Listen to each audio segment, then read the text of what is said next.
So you're thinking of moving to the Niagara region? You're thinking of moving to St. Catharines in particular? Today's video, we're going to look at St. Catharines. We're going to tour St. Catharines on the map, see where it is in conjunction to Toronto, airports and routes to get to and from St. Catharines.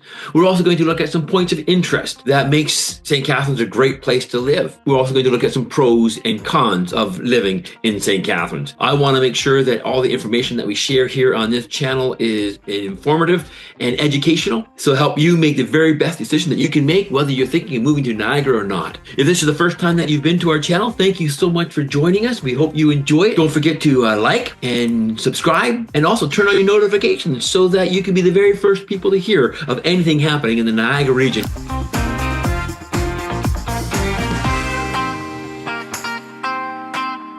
I'm Scott White, one half of our team, Ellen and Scott, and we're all about living here in Niagara. We love this area. I was born and raised here, born and raised in Port Colborne, moved around a bit, and my wife and I just came back, and she absolutely loves living here in Niagara, having moved from the GTA. And if you're thinking of doing the same thing, I'm sure you will too. So let's start by looking at some of the points of interest in St. Catharines that can make your living here so much more pleasurable. St. Catharines is the largest city in the Niagara region. Well, St. Catharines is 140,000 people. St. Catharines is also, one of its greatest points is Lake Ontario. It is on the southern side, beaches of Lake Ontario. And if you like the water as much as I do, you like the beaches, you like swimming, you like boating, you like fishing, all that stuff is fantastic here in St. Catharines. Some of the rivers or causeways that we have here in St. Catharines, you're going to love it. One of the great features of St. Catharines is, of course, the Welland Canal. The Welland Canal is owned and operated by the St. Lawrence Seaway. It was first constructed back in 1829,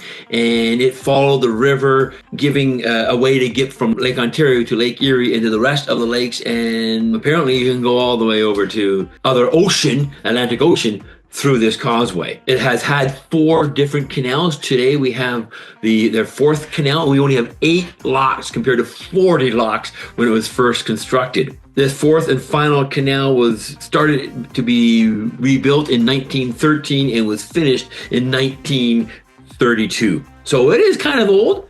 It is a working canal. It has impact on economic environment of the Niagara region because it can carry these ships and bring cargo back and forth and through. And some of the homes that you can actually purchase in the Niagara region and in St. Catharines back onto the working canal.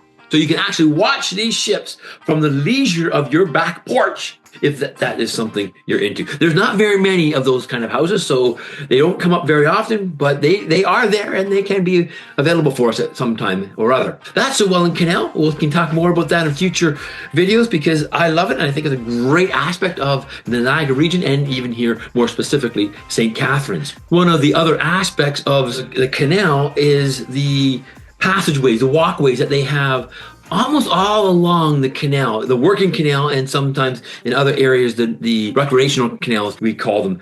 They are decommissioned for the ships, but we use them for recreation, for boating and swimming and rowing, which is a big thing here in St. Catharines. But I'm not talking about that right now. What I want to share is pathways along the canal, great for biking and walking and running if you're into that kind of stuff. And that is a lot of aspects here in St. Catharines. If you're into nature, you're into getting outdoors, enjoying the outside, it is a great place to live. We have wineries, vineyards, and orchards, apple orchards, and farms, and a lot of trails. 12-mile Creek Trail goes through a lot of that kind of stuff. Talking about the Q Falls, you got to check out that place as well. It is a historical land site, and there's a lot of history in the St. Catharines and all of Niagara region, with the War of 1812, 1814 being fought mostly right here in our doorstep. I have friends who regularly find artifacts in their own backyard. The Q Falls, actually, I want to highlight that because that's a family connection that I have.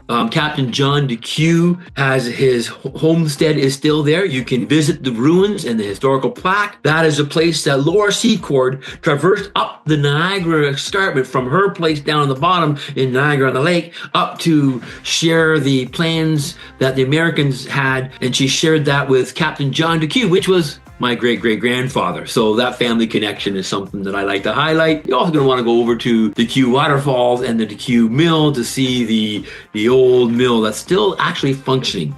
Currently, it is in reconstruction because it is a very old building, but when it's done, it's a great place for trails and for history. St. Catharines is full of that kind of stuff, history and trails and walking and stuff like that. So if that's what you're into, you may want to join and come here. Also, St. Catharines has great shopping. Being the largest city in the Niagara region, it is our hub. People from other areas, Port Colborne and Welland and Fonthill and Wainfleet, will oftentimes travel to St. Catharines for their city endeavors, such as shopping. The largest shopping mall here is the Penn Centre. Has 180 stores. We also have the Outlet Mall. Technically, that is in the Niagara on the Lake, but it's right on the border. If you're living in St. Catharines, you can claim that as part of your shopping experience as well. Great stores, great opportunity there for discounted prices at the Outlet Mall. With, Bass Pro store there. We have Costco, we have Home Depot, we have all the box stores in St. Catharines. So any shopping you want to do, you don't have to go anywhere else but right here in St. Catharines. But just in case you do want to go someplace else, there is within a half an hour radius of St. Catharines, great shopping all over the place. 45 minutes, you can get to the Galleria Mall. If you ever heard of the Galleria Mall, I know right now that is not the greatest place we want to be talking about with all the political issues going on with the tariffs and stuff like that. But you are very close to Niagara Falls, New York and Buffalo, New York for all the shopping there as well. Hamilton, you have 20 minutes, a half an hour to Mapleview Mall, Lime Ridge Mall. And then if you want to get into Toronto, we'll talk about that when we get to the map, how far those things are there. Not only does St. Catharines have shopping, we have entertainment. You want entertainment? St. Catharines has it all. We have the Meridian Center, the home of the Niagara Ice Dogs, a major junior hockey team where a lot of our world junior champions come from and have played on the Niagara Ice Dogs. Fun hockey, great entertainment, great place to check it out. They used to be the Mississauga Ice Dogs, but in 2007, they came over to Niagara because, hey, everybody's moving to Niagara. The Meridian Center also hosts concerts. Coming up in July is Jelly Roll, and he's already sold out. So for great entertainment, for world-class entertainment, you have the Meridian Center. First Ontario Performing Arts Center is just around the corner from the Meridian Center, and that is a great location for performing arts. Just this weekend, on March 14th, we have Jim Henson's Fraggle Rock. Then we have Rhythm of Dance. We have Red Hot Chili Peppers. Looks like a lot of fun here. Just for Laughs Roadshow coming in April. So if you're into entertainment, into that kind of stuff, you have all this stuff right here in your own backyard. I almost forgot about Montebello Park in right downtown St. Catharines. It was designed by Frederick Law Olmsted. I don't know if that name means anything to you. It didn't to me until I researched this, but he is the same architect who made Central Park in New York City.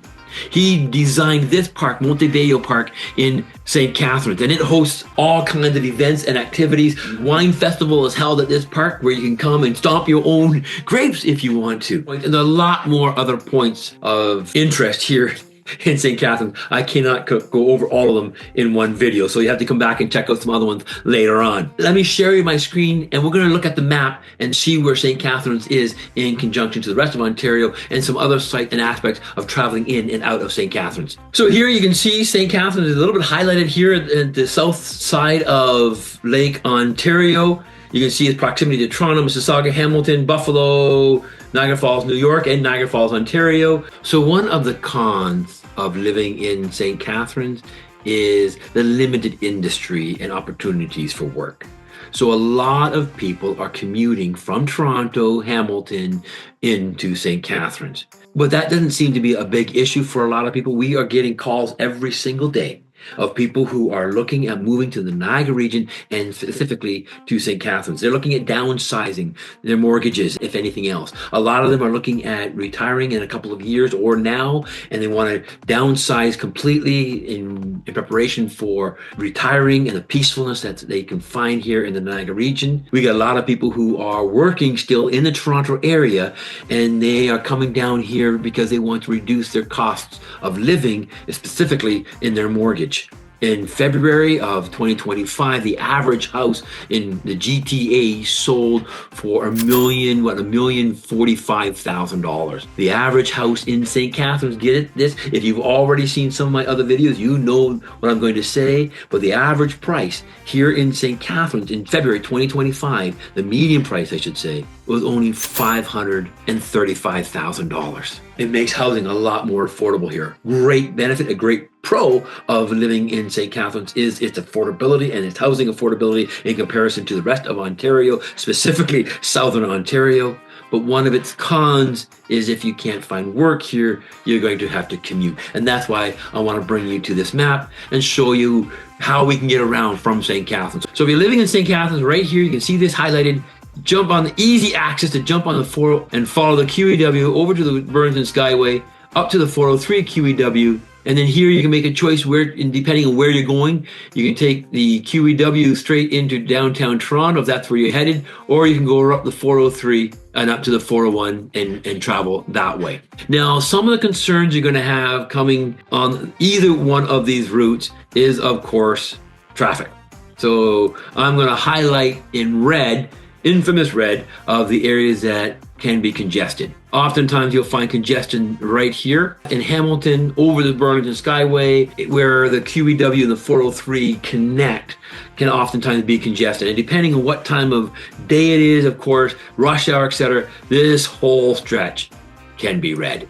Anyone who's traveled in Toronto on these highways knows that these highways can be rather burdensome and challenging to get around. One of the positive things is this section right here has the HOV lanes. So if you have someone else traveling with you, if you're carpooling, and they do cut down some time considerably. If you take the 403, right here is another HOV lane area, depending on where you go. But of course, if you don't like the traffic, there is always right here the 407. Now, if you're going downtown Toronto, the 407 can be a little bit difficult to get to, but if you're going to the north side of Toronto, the 407 can be a great way of traveling in and out. It costs money, depending on where you're going, $25, $30 to get to the 400, normally around that price, around rush hour. If you've traveled the 407, you know that they have different rates depending on what time, weekends, etc. But in around $25, you can count on going the 407 to the north part of Toronto. So those are all the routes that you can get to into Toronto without traffic. From St. Catharines to Toronto, you're looking at about an hour 45 to 2 hours to downtown Toronto. If you're going to Hamilton, you're looking at 30 to 45 minutes to get into Hamilton. And as I said, right here is a rough area if you're coming into this part of Hamilton, but you can also get off at the Red Hill. You can get off at 50, you can get off at Grimsby and take Highway 8 or Main Street into Hamilton, up and around the link. So there are other ways to bypass that traffic. And when you're coming home, if traffic is really bad, if there's an action or something, there's a lot of exits to get off and jump onto Highway 8, which will take you right here. This is Highway 8, so you can get off here, you can get off about here and follow Highway 8, which is just a 2-lane highway, so it is slower, but if the QEW stopped and backed up, that is a route that you can take to bypass all of that traffic. So if you're a commuter going in and out of Toronto, there's other aspects and other benefits that you can have as well, and you don't have to always drive. A lot of people will take their cars, get on the QEW and take it right over here to Aldershot GO Station, jump on the GO train and travel the GO train along Lakeshore right down into Toronto, where you can grab the subway. You can go further on into Pickering in the east part, and the GO Station, that traffic from Aldershot to downtown Union Station is about 1 hour. Want to take the GO all the way from St. Catharines? That's also a possibility. You can do that. We have the GO buses and the GO train, and it'll take you about 2.5 hours of stress-free driving to get in to downtown Toronto. If you're going to different parts of Toronto, western parts of Toronto from Hamilton is only an hour and a half to an hour 45 minutes by GO. We also have the mega bus and fix buses that travel to Toronto on a daily route 2 or 3 times a day. They cost around $25 one way, and they will take you right into parts of Toronto. It's not really the greatest way to travel if you are going in and out of for work, but if you wanted to go in for an activity, you want to go to the Sky Dome or for a baseball game, a hockey game, whatever you want to go into for a show downtown Toronto, you can grab on one of those things. Our son lives with us, and his dad lives in the Victoria Park area in Toronto, and he will take the Flix and or Megabus when he goes up there. They have two stops. They will stop either at Brock University or downtown bus station in St. Catharines. And hey, you can always wait for the infamous, what do we call it? Ferry across from St. Catharines to Toronto. The infamous Hoverlink. I don't know if you're not around this area, you may not know why I'm laughing at that, but the Hoverlink was a hovercraft that was designed and planned back in 2023 to take passengers from St. Catharines right into Toronto. A half-hour drive, winter, summer, didn't matter, whatever the weather it was like, but it never came into fruition in 2023. They were hoping for 2024, and now we are expecting it's not going to happen, but there's still a slight hope that it will, because historically we have had ferries crossing over from the Niagara region, St. Catharines and Niagara Falls, Niagara on the Lake, over to Toronto. Way back in 1827, they had a ferry crossing over from Niagara Falls to Toronto. It took, I think it took 4.5 hours to travel across the lake. But back in those times, they didn't have cars that could go around either as quickly. So that was a very popular way for citizens from the Niagara region, St. Catharines area,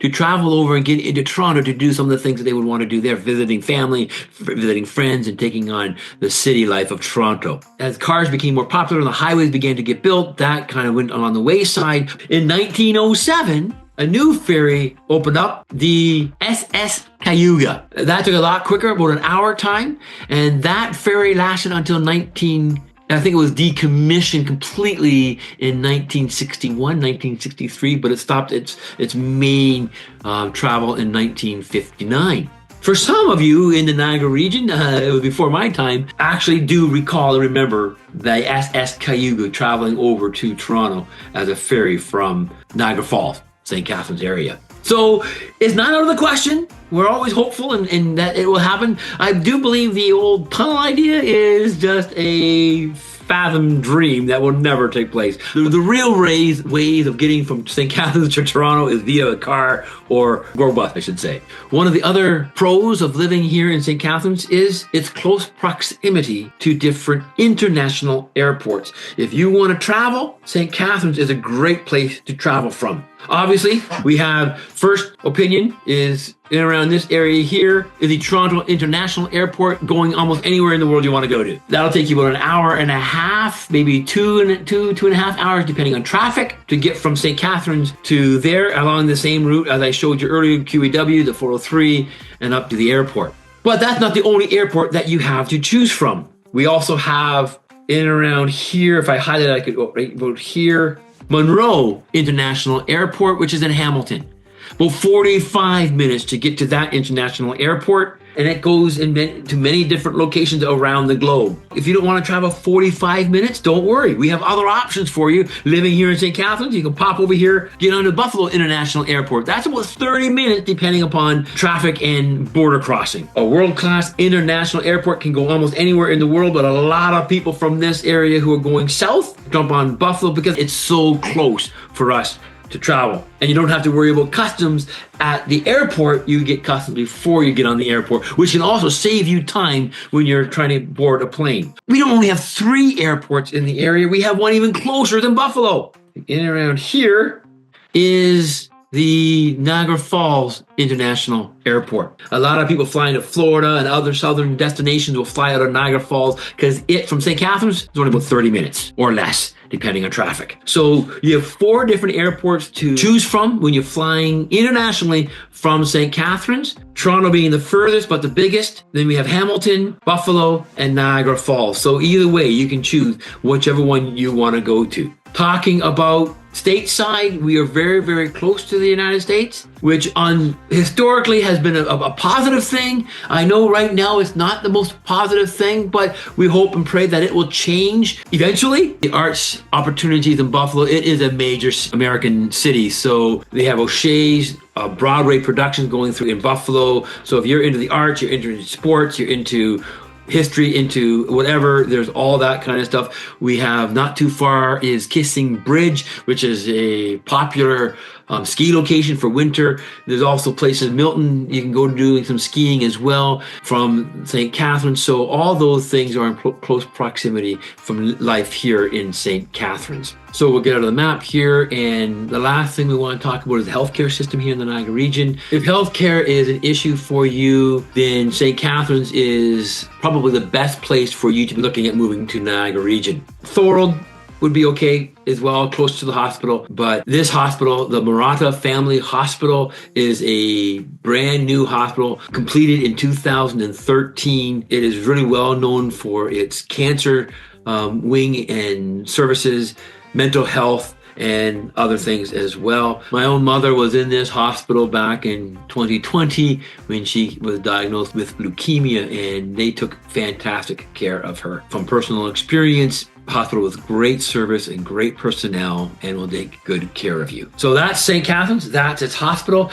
Let's just recap some pros and cons before we say goodbye on this particular video. So pros, it's housing affordability compared to the rest of Southern Ontario, specifically the GTA, making it really affordable, allowing you to either find your first home if you're a first home buyer, or downsize and saving you lots of money. Another pro is its beautiful natural surroundings for hiking and walking and just enjoying. You don't even have to travel 5 minutes to get out of the city and enjoy the winery. I think it's awesome. And another pro would be all the facilities and amenities of living in a city but having a strong community feel. 3 cons, I mentioned it, limited industry and opportunities for work and jobs. So a lot of people have to commute, which is, I think, a double con. The other con, one con being the limited industry. Second con is needing to commute an hour to 2 hours or 3 hours, depending on traffic and how you travel to and from St. Catharines into Toronto. And the third con would be limited public transit. If you're coming from Toronto and the GTA, we do not have the subway. We do have a public busing system, pretty decent in St. Catharines to get you around, but there is no subway, so that is a limited aspect of living in St. Catharines. You can get around the city easy enough, but if you want to get outside of the city, you will need a car. So those are the pros and cons of living in St. Catharines. So are you still thinking of moving into the Niagara region? More specifically into St. Catharines after watching this video? Then please do not hesitate to give Ellen and myself a call, a text, an email, whatever way you want to get in contact with us, and we would be happy to help you make that move as smooth as possible. We love this area. We help people move from the GTA all the time into the Niagara region and St. Catharines. So there you have it. Everything you need to know about living in St. Catharines. I hope you enjoyed the video. If you did, please like us, subscribe, and turn on your notifications so that you'll be the first ones to hear of anything happening in the Niagara region pertaining to you and what you want to learn about in this area. If you're still thinking of making this move to St. Catharines, whether it's 9 days or 90 days, please shoot us a text, give us a call, even send us an email. Ellen and I are here to help you make this move smooth as possible. Thank you for watching, and look forward to seeing you in our next video. Take care.